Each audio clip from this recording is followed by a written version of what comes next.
Salut Manon, Salut Floriane. tu vas bien? Ouais, ça va super. Manon, on te connaît comme la chroniqueuse cuisine officielle de Westrack, mais en vrai tu fais d'autres choses dans ta vie, Ouais, et quand notamment même. tu te documentes sur comment prendre soin de son corps.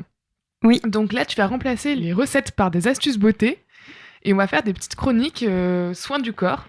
Comme on peut pas sortir après 18h, c'est l'occasion de bien en prendre soin et puis de c'est ça. ressortir après super beau.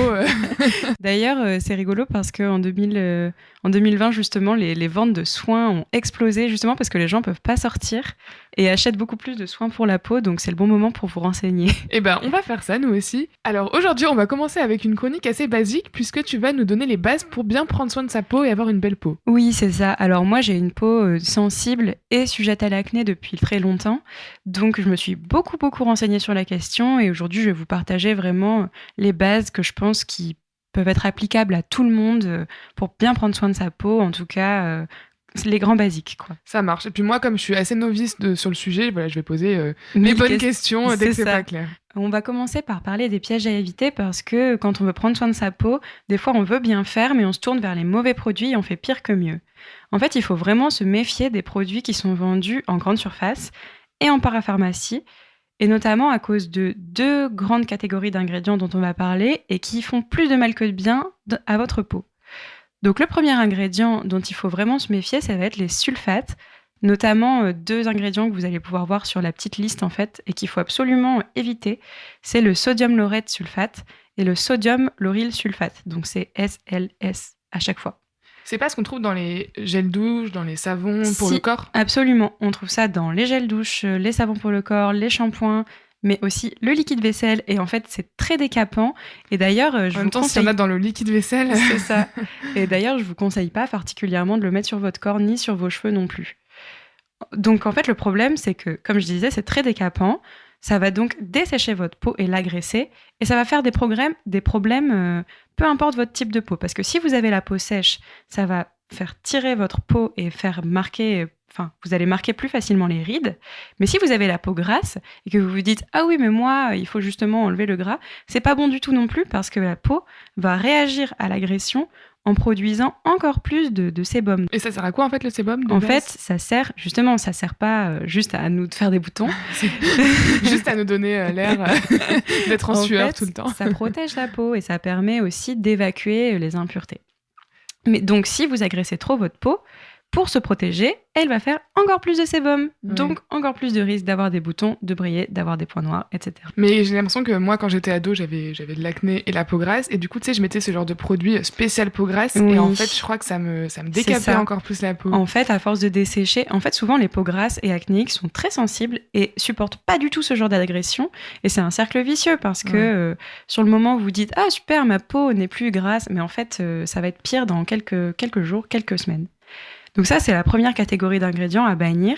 Et la deuxième, ça va être tout ce qui est les silicones et tout ce qui est dérivé de la pétrochimie. Alors là, il y a une très longue liste. Ça serait un peu compliqué de vous dire tous les silicones en général. Ça finit par ticone, machin. Mais le problème et l'avantage, c'est que ça comble les pores de la peau. Alors l'avantage parce que ça donne une peau, un effet lisse. Le problème parce que ça bouche les pores. Donc de la même manière, la peau peut plus respirer. Donc la peau, Ouais. elle respire pas vraiment, mais c'est quand même un organe vivant et son rôle, c'est d'évacuer les impuretés du corps. Ça passe par les pores justement. Donc si on bouche les pores, ils peuvent pas évacuer les impuretés. Et s'ils peuvent pas évacuer, ça reste à l'intérieur. Donc ça favorise les boutons, les points noirs et l'élargissement des pores. D'accord. Donc c'est pas complètement à bannir. Par exemple, si vous avez un fond de teint, vous pouvez le mettre, mais il faut surtout pas le laisser trop longtemps sur sa peau en fait. Faut bien se démaquiller après Ouais, alors. absolument. Donc ça, c'est pour ce qu'il y a à mettre sur votre peau. Ensuite, je voulais juste vous parler très très rapidement du rôle du foie parce que c'est la même chose que la peau. Ça a un rôle de purification du corps et de nettoyage. Donc si vous mangez équilibré et que votre foie est en bonne santé, ça va avoir un impact direct sur votre peau. C'est juste ensemble, c'est un peu un d'élimination des impuretés. Mais du coup, quand on dit par exemple, mange pas trop de chocolat, ça va te donner des boutons, c'est vrai alors ou c'est faux? En fait, ça dépend bien sûr des personnes. Mais de manière générale, il faut essayer de manger équilibré. Donc si tu manges que du sucre, en fait, c'est pas le chocolat en tant que tel qui va te provoquer de l'acné. C'est plutôt si tu as une alimentation qui est très déséquilibrée, très riche en sucre ou très riche en glucides ou très riche en lipides. Enfin, tu vois. Mais c'est pas automatiquement tel aliment, c'est Non. vraiment une question de quantité. En alors. fait, normalement, il n'y a aucun aliment qui provoque de l'acné en tant que tel, mais il faut être très attentif à chacun, en fait. Ouais, Il y a ça certaines dépend des gens. personnes qui supportent pas certains ingrédients. Ça peut être les laitages, ça peut être le blé. Enfin, il faut un peu faire ses propres tests. Là, Ouais, il n'y a je pas de vois. règle. Ok. Et donc, dernière chose à savoir, enfin, dernier piège à éviter, le soleil. Parce que, en fait, s'exposer au soleil sans protéger sa peau, ça va favoriser le vieillissement de la peau. Ça va favoriser une mauvaise cicatrisation de l'acné si vous avez des boutons. Et en fait, ça va favoriser l'acné. Sur le moment, vous avez l'impression que votre peau va être dans un meilleur état, mais en fait, elle va s'épaissir. Et un peu comme les silicones, ça va juste cacher toutes les impuretés qui sont en dessous de cette espèce de surcouche. Et quand cette surcouche va s'en aller, les impuretés qui auront été coincées en dessous, elles vont revenir, mais plus, quoi. Mm. Donc, mauvaise idée, il faut absolument protéger sa peau du soleil. Donc une petite crème indice 30. C'est ça. Maintenant, je vous ai dit ce qu'il ne fallait pas faire, je vais vous dire quand même quoi faire pour que ça soit un peu plus simple. Donc, en fait, il faut tout simplement nettoyer sa peau régulièrement avec un nettoyant doux, en particulier si on se maquille. Et le mieux, quand on se maquille, c'est d'utiliser un démaquillant, par exemple une huile végétale, et ensuite le nettoyant. Il n'y a pas de rythme idéal vraiment pour le nettoyage. Là, il faut être attentif à l'état de sa peau. Ça peut être 1 ou 2 fois par jour. Certaines personnes le font même juste 1 jour sur 2.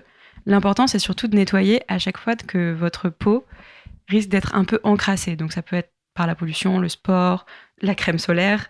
Il faut l'enlever aussi. Et la chose à faire ensuite, c'est d'hydrater sa peau avec une crème sans silicone. Et là encore, ça, c'est pas obligé d'être à chaque lavage, c'est en fonction des peaux. Mais si votre peau tire un peu, hydratez-la. Voilà, il faut juste être attentif. Mais alors, pareil que pour les silicones, il faut toujours hydrater après avoir lavé. Sinon, on bloque les impuretés sous la couche hydratante, en fait. Donc pour résumer, un nettoyant doux Oui. et ensuite une crème hydratante basique, Basique, sans silicone. sans silicone. Voilà, surtout si vous la mettez la nuit. Et alors ces produits qui font du bien à nos peaux, où est-ce qu'on peut les trouver si on peut pas les trouver pas forcément en grande Ouais. surface ou en parapharmacie? Alors, vous pouvez en trouver en grande surface, mais il faut regarder toutes les étiquettes, donc c'est pénible. Sinon, en magasin bio, en fait, normalement, les silicones sont interdits dans la cosmétique bio. Donc, vous pouvez prendre n'importe quelle crème de magasin bio.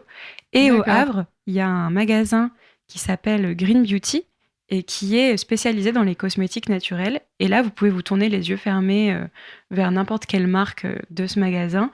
Et en plus, il y a des vendeuses très sympas à qui vous pouvez demander des conseils. Super, donc prendre soin de sa peau et puis en plus faire vivre un petit magasin du Havre. C'est ça, un petit commerce, donc 2 en 1. Ok.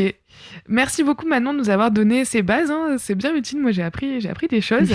Puis on se retrouvera pour des vidéos un peu plus poussées sur ce sujet, sur comment manger, sur comment hydrater. Ouais. On va aussi faire une vidéo sur comment prendre soin de ses cheveux, où tu vas nous apprendre à lire les étiquettes de shampoing. Oui, parce que j'ai des problèmes de cheveux en plus de problèmes de peau. Je suis pas gâtée. Donc on se retrouve bientôt pour tout ça. Merci Manon, bonne Merci journée. Floriane, salut Westrack. Salut.